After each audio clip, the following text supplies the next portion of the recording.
Bienvenidos. En la siguiente presentación hablaremos de la telesalud, el método sincrónico y el método asincrónico. Antes de hablar de ambos métodos, vamos a hablar sobre algunas generalidades. Por ejemplo, ¿qué es la telesalud?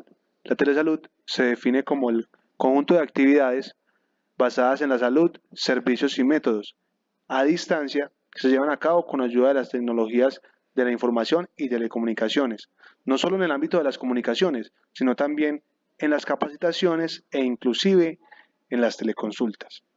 Ahora bien, para que se pueda dar la telesalud, para que se pueda dar la telesalud, para que se pueda llevar a cabo su misión se necesitan de dos componentes fundamentales, la estación básica o la estación avanzada, que como podemos ver en el mapa conceptual está dado por dos componentes, conectividad y equipamiento. Cabe aclarar que la conectividad y equipamiento difieren de una estación a la otra, dadas sus características. También podemos ver en el mapa conceptual que hay un método específico para cada estación. Es así como tenemos que para la estación básica tenemos un método asincrónico y para la estación avanzada tenemos un método sincrónico. Ahora bien, vamos a hablar sobre el método asincrónico. ¿Qué es el método asincrónico? El método asincrónico es el método en el cual los textos, imágenes y datos son transmitidos sin necesidad de que la persona que emite y quien recibe estén presentes en tiempo real. Es decir, como aparece en el mapa conceptual, se trata de guardar y reenviar. Los beneficios de este método son la flexibilidad de tiempo de los participantes y no tiene límites, ya que pueden preparar material, responder comunicaciones y responder teleconsultas sin necesidad de que estén allí en un horario fijo. Además, la persona que recibe la información la puede revisar en su propio tiempo. También este método es la base de la educación a distancia actual. Es la metodología más utilizada porque la persona puede estudiar sin limitación de tiempo y repetir las clases a su conveniencia. Se preguntarán, ¿cuáles son los recursos utilizados para este método? Los recursos utilizados son simplemente un servidor y un programa donde se recibirán y se guardarán los datos para poder tener acceso posterior. ¿Cuál podría ser la limitación de este método asincrónico? La limitación podría ser la desactualización. ¿Qué queremos decir con esto? Dado el caso de que se tenga un paciente con una historia clínica, ¿cierto? Que se elabore y se mande a otro agente de la salud para que éste la verifique y dé su opinión. Al darle el alta al paciente, no se podría continuar con la evolución de la enfermedad, ¿cierto? Por lo consiguiente, los datos enviados al agente de salud estarían sesgados, puesto que la enfermedad podría variar en el transcurso de ese tiempo, si no se revisa a tiempo la información anteriormente enviada. Una vez entendido el método asincrónico, vamos a hablar del método sincrónico.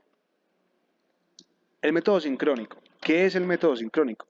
El método sincrónico es aquel en el que tanto el que emite la comunicación como el que la recibe se encuentran presentes en sus ordenadores en el mismo momento de la emisión de la información. Es decir, simplemente es un método en vivo y en directo, un online.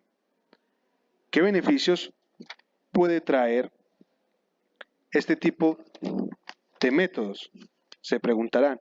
Los beneficios de este tipo de método son que facilitan que la persona no se sienta aislada y, por ende, existe más motivación en su trabajo o ya sea en sitios rurales o sean en sitios aislados.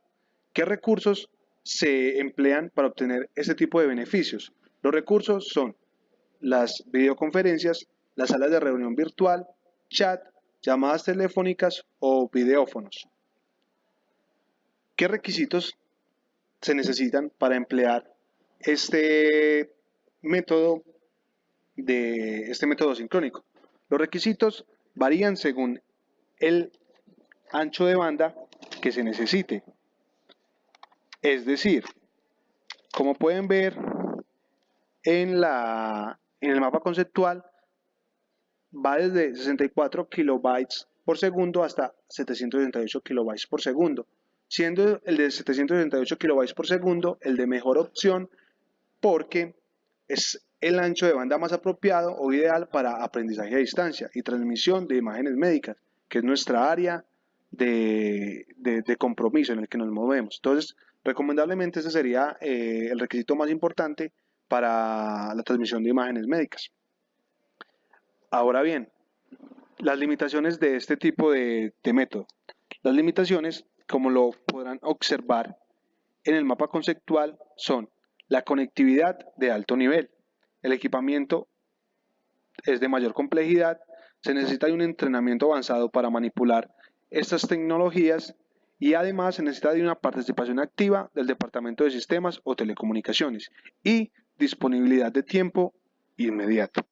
Una vez entendido las características del método asincrónico y del método sincrónico, vamos a hablar de unas conclusiones generales. Es decir, estas conclusiones incluyen tanto el método asincrónico como el método sincrónico.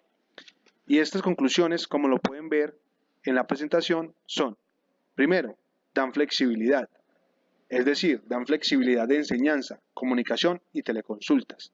También facilitan la comunicación y disminuyen el aislamiento profesional.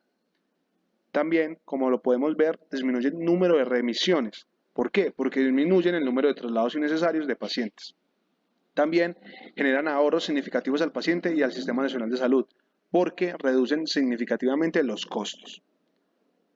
Y una parte muy importante también es que capacita al médico y al especialista, ya que les permite crecer en información y capacitarse continuamente. Y la más importante, pero que lastimosamente no se encuentra en la presentación, es que facilitan la comunicación médico-paciente, personal de soporte a distancia, para que se pueda tener una atención de calidad y que así se puedan fortalecer los lazos de las consultas virtuales.